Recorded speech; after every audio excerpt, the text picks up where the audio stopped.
Hello again and welcome back to English Today. And this is DVD 22 and the fifth and last DVD of your advanced level and the series. And in this DVD, you will see another 2 episodes of our story, That's Life, followed by some more special TV programs. This time, our sports expert will be talking about Wimbledon. And then our culinary experts will be talking about wine tasting. Then, in the grammar section, we'll study some more useful phrases for when you're socializing and other ways of expressing probability using likely and unlikely. All right? So enjoy your viewing.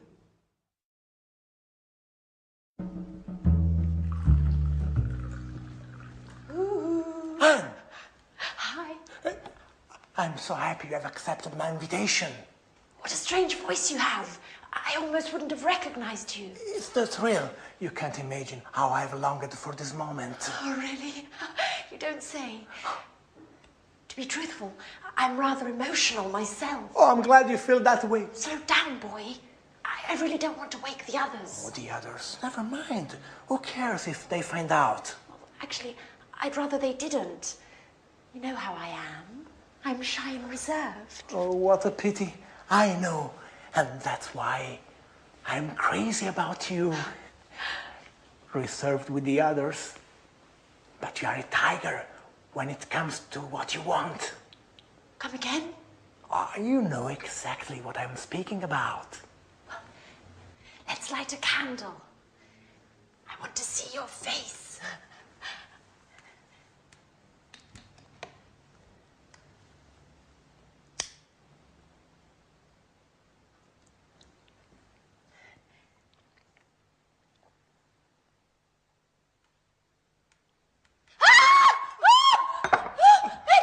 What are you doing here? Anne, it's me. Don't worry. Our date, you don't remember. Oh, you are a little nervous. Come here, baby. Oh, let go of me. Let go. Don't you dare touch me. Oh, you should be ashamed of yourself.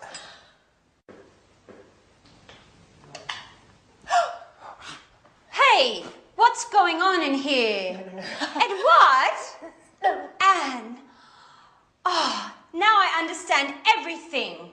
Thanks a lot, Anne. What a great friend you are. No. What an idiot I was to confide in you. No, really, Alice, it's not like you think. Oh, and what am I supposed to think then? It seems pretty clear to me. No, really. Let me explain. I thought it would be Jack. What does Jack have to do with it? Why did you leave me this note in my napkin the other day? Edward, it was me who wrote you that note. I can't believe you don't get it. But the poetry and the roses, that was you. Sorry about that. I thought... I'm so sorry. What an amateur you are, Edward.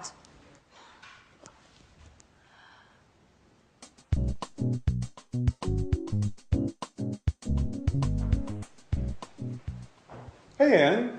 Hi. Have you read the paper? There's an article about Peter. Our singer has become famous. No, I haven't read it. To tell you the truth, I'm really not interested. What a pity. It's very interesting. Hey, Alice. Hi, Alice.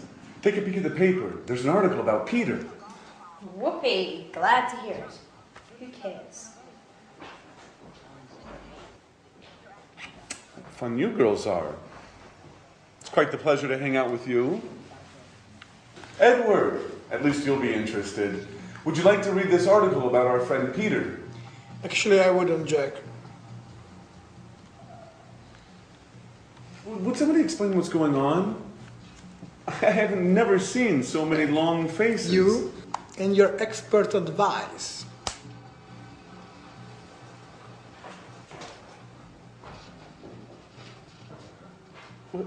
What's eating him? Has he gone star-craving mad? No, Jack, I've gone star-craving mad. Yet again, I played the fool. What an idiot.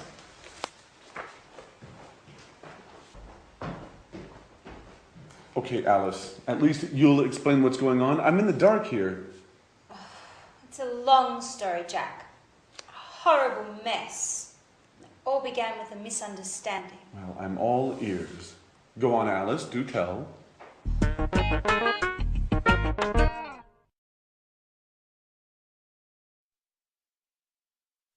Hello again and welcome back. I want to look at some more socializing language with you because very often you just don't learn that when you study in schools and things like that. And it's very important when you're traveling to be able to socialize and feel confident. What I'm going to do is some of the things are new, some of the things you already know. Now, I'm going to say something to you and I want you to think about how we use these particular phrases. All right, so let's start. Now, if I say to you, never mind, don't worry, never mind, don't worry, when do we use that? Yeah, it's often in a situation where, for example, you disturb somebody, you say, oh, I'm terribly sorry, because you pour red wine on their trousers or something like that. I'm terribly sorry. The person apologizes and you say, never mind, don't worry. It means for you it's not important. Okay? So, never mind, don't worry. What about this one? If I say, what a pity, or, oh, what a shame. When do I use that? What a pity. What a shame. Yeah, it's to express your disappointment when something happens. Oh, you can't come tonight. What a pity. What a shame. All right, so disappointment. Good. Next one. This is difficult. This is new for you. If I say just as well, what does that mean? You don't know, it's difficult. Just as well has no sense individually. I'll give you an example. It's not going to rain tomorrow. Just as well.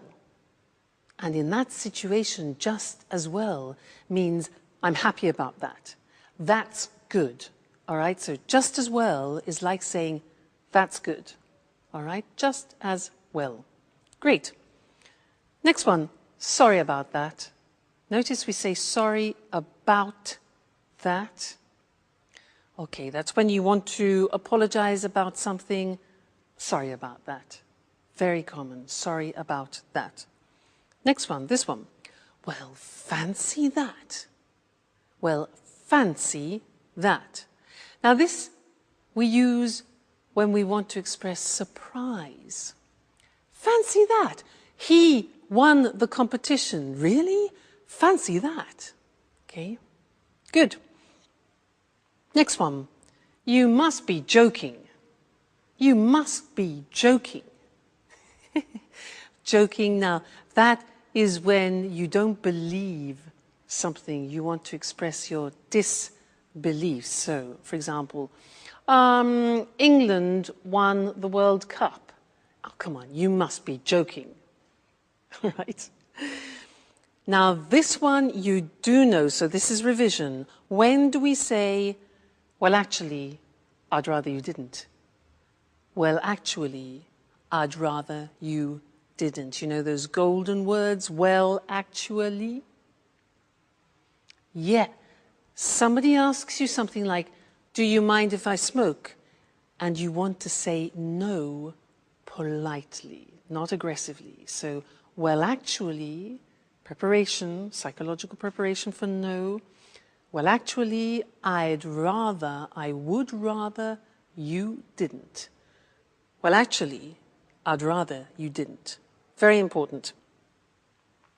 These are nice. Mind how you go. Take care. Very nice phrases, those. Mind how you go.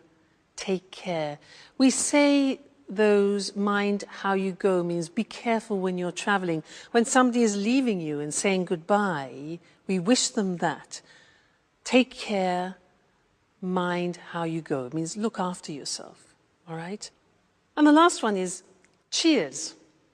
Now, cheers is something we usually use when we're drinking. Two people, cheers. But now we also use it in a familiar way to say goodbye. Cheers. So that's what I'll say to you now. We've finished our socializing lesson. So cheers. See you in the next lesson.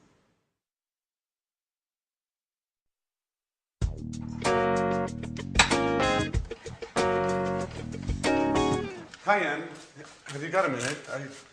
Hi, Jack. I'd like to have a word. You've probably already heard the sordid story. Yes. Listen, Anne. No, I want you to listen, Jack. You've probably had a good laugh on my behalf. Now, that said, I prefer no further comments on the story. It is not my intention to make fun of you, Anne. Although I must admit that the whole misunderstanding was rather amusing. Great. Now, pretty please, let's not talk about it anymore. Well, I would like to have a word about it. What I'm about to say is sure to surprise you. Nothing's bound to surprise me anymore, Jack. Anyway, listen. Don't worry.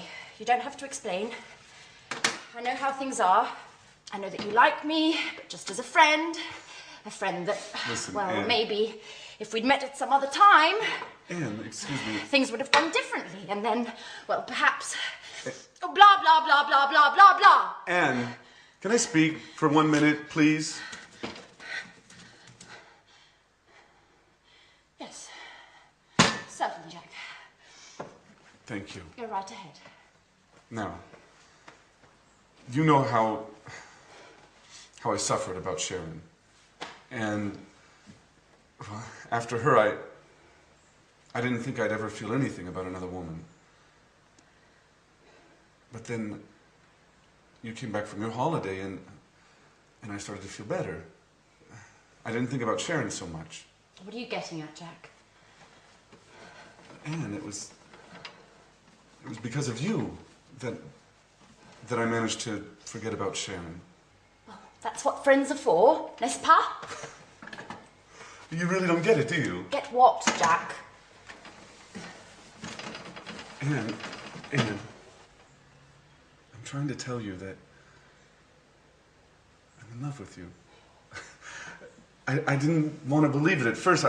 I thought I was attracted to you because I felt so alone in the world. But then this feeling grew, and when Alice told me about Edward, I realized it should have been me to bring you those flowers. Jack, if this is some kind of a joke, it's not very amusing. No, it's the truth, I swear. We were made for each other.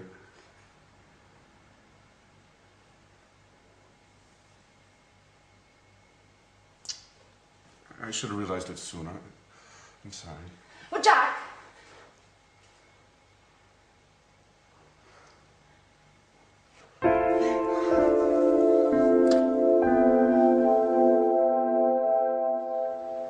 So, Edward, are you going to explain why you called us all here today? What's so urgent? Well, listen. Something marvelous has happened, to say the least. I must say I'm a little unsure about what you term marvelous. Oh, let's put aside our differences, Alice. We should all be happy today. Oh, just a moment. Yep. Oh, great. Great. Don't worry. They are certain to accept. I've already spoken with the group. Yeah. They are bound to be here any moment. Yeah. We'll be sure to get the details later. Bye-bye. Edward, do you plan on telling us what's going on?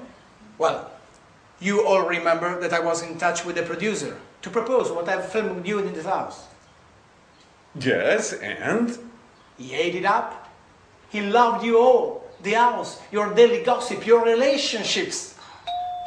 Oh, great. They have already arrived. Excuse me for a moment. I'll get it. Who's arrived? Who? Come in. This way. Edward, what's going on? on, who are these people? Hold on now. Mr. Martin, the producer, has accepted my proposal. We are going to make some TV shows here. And you all are going to be the stars. You are bound to become famous. And I've already come up with the title. At Home with Anne. What do you think? Oh my God.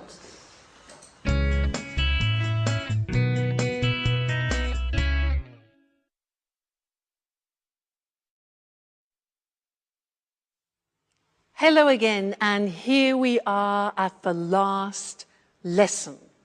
And if you are still with me, you are so dedicated, I would want to give you a medal. Fantastic. So in this last lesson, I want to say a couple more things about probability and improbability, because it's very important to have and to understand a couple of these words which I don't think you've heard before. So we'll go to the screen to look at these words because they're quite complicated. So probability and improbability. Look at the screen. We can use two words, unlikely and likely. Have you ever heard of those? Unlikely and likely? No, maybe not. Let me show you how they work. I can say to you, if for example, let's take my sister. My sister is a gymnast. She's going in for a competition, but the probability that she will win is low. So to say that in English, I can say she's unlikely to win. Look at that structure. It's the verb to be plus unlikely plus the infinitive. So if I say to you, my sister is unlikely to win the competition, it means the probability is low. All right, so she's unlikely to win. Now, I can increase that negative probability by saying it's highly unlikely. For example, the weather. Let's say the weather. The weather is bad and the chances that it will be improved tomorrow, negative. I say it's highly unlikely to improve. Highly unlikely means it's almost impossible. So we can add highly to unlikely. You see, unusual structure this. Another example, he's unlikely to get it. All right, so I want you to think about that. Unlikely is something we use a lot in the English language. You need to recognize it and to use it yourselves. Now let's move on to real probability, expressing real probability. In English, we can use the word certain, sure. These are words that you already know. But there's another word which I don't think you know, and it's bound, from the verb bind, bound, bound. Now, if I say to you, they're bound to accept, you'll probably think, what? Now, they are bound to accept means they are certain or they are sure to accept. So this is describing real probability. All right, bound to, sure to, certain to. Look at the examples. They're bound to accept it. We're sure to arrive on time. It's certain to work. Now let's take some examples and put them in sentences. I say to you, China will become a major world power. Now, what do you think about the probability of that? Well, high, yeah? So we could say China is highly likely, this is the positive form, highly likely to become a major world power. Another situation, what about this? In our lifetimes, a woman will become Pope. How about that? Right. We would say it's highly unlikely that a woman will become Pope. All right, highly unlikely. Another example, the world's climate will continue to change. I think that's obvious, yeah? So we could say the world's climate is bound to continue, is sure to continue to change if we keep behaving like this. And one more. You'll learn English if you follow this course. That's for sure. So we would say, you're sure, you're bound to learn English if you follow this course.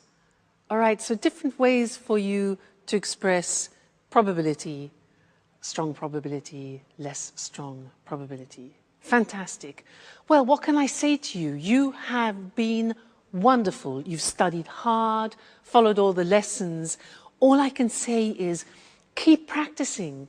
Go to England, go to America, go to Canada, go on a holiday, speak to tourists, speak to friends, do courses, keep reading. It's important. You know, English is an important language. Today, it's not possible to work or live without it. So thank you for being such great students. And who knows, maybe you and I will bump into each other in a street in London. Well, I hope so. So take care. Look after yourselves, and good luck with your English, okay? Bye, and thanks again.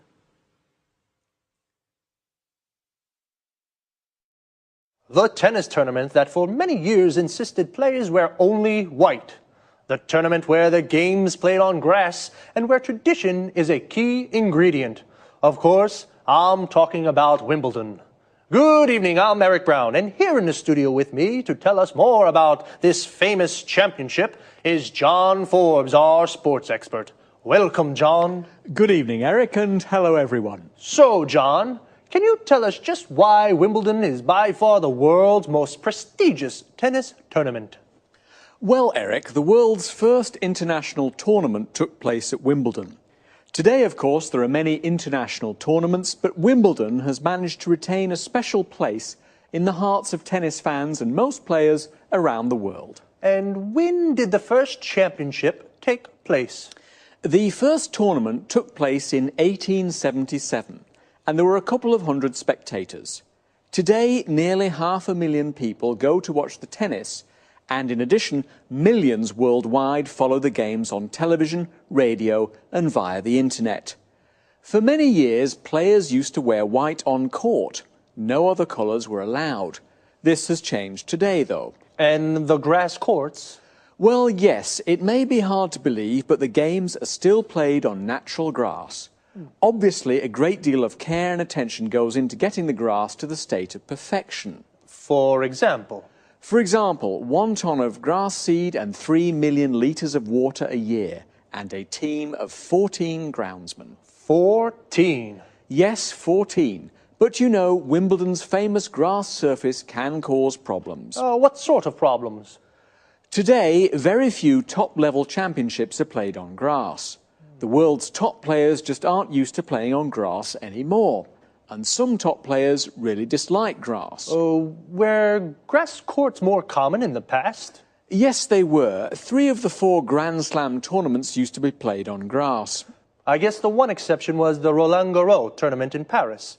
That's always been played on clay, right? That's right, Eric, but the Australian and the US Opens, which were originally played on grass, have now switched to surfaces requiring less maintenance, leaving only Wimbledon with the surface on which tennis originated. And what difference does the surface make? Actually, it makes a big difference, Eric. On grass courts, for example, serves can be very, very fast, over 210 kilometres per hour, and the ball tends to bounce lower than on other surfaces, giving attacking players an advantage. And the alternatives? One alternative is the clay surface of the courts of Roland Garros in Paris. Here, compared with Wimbledon, the game tends to be slower and the ball bounces higher, giving the defensive players the advantage. Fascinating. Okay, thank you, John. One last question.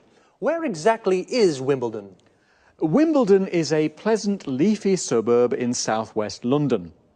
Obviously, it's famous all around the world for the tennis championships that take place there every summer. Okay, thank you again. Thank you. Goodbye. And goodbye to you, and see you again next week for another edition of Sports Special. Today's topic was one of the most important tennis tournaments in the world. A tournament is a sports competition.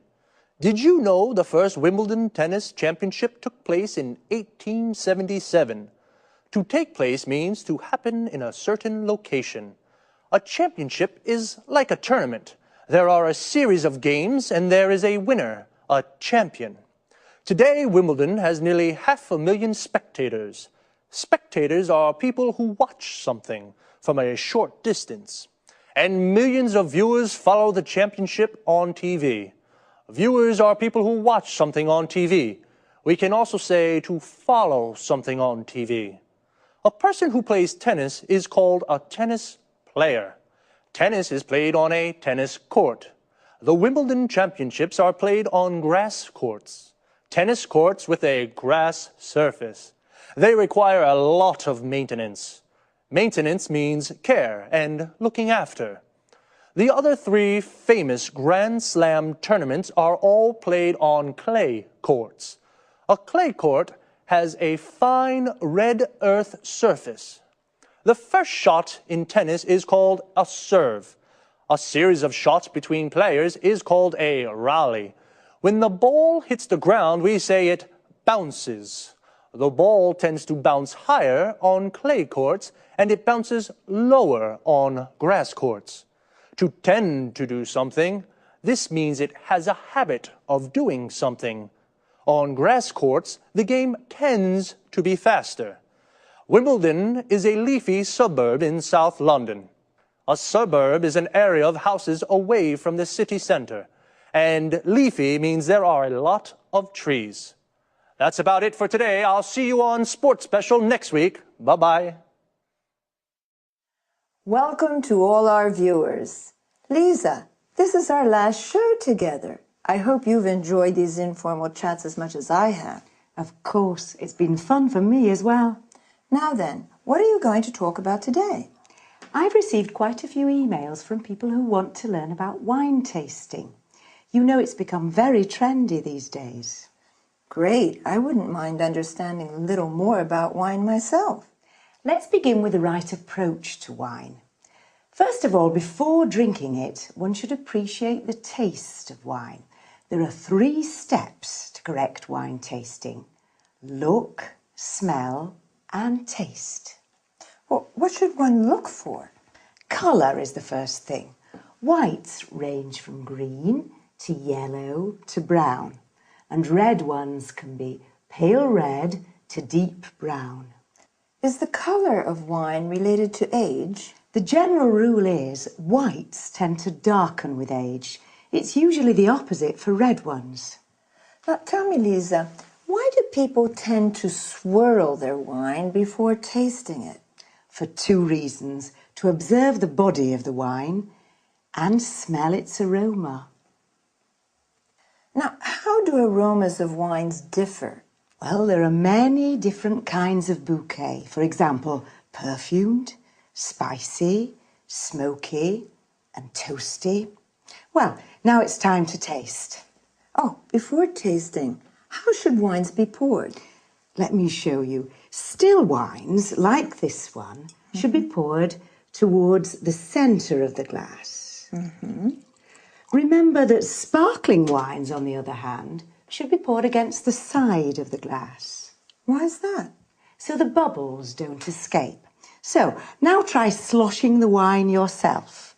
Observe it carefully. Are there good legs? Legs? What do you mean? Can you see the droplets on the glass? Yes. Well, they indicate a thick body of the wine. Now, have a first sip. Swish the wine around your mouth and give us your first impression. It's, how can I say, slightly bitter. Seems like a fruity taste to me. You see, You've already identified 2 wine flavours. Now, take another sip and see if you can't taste the tannin.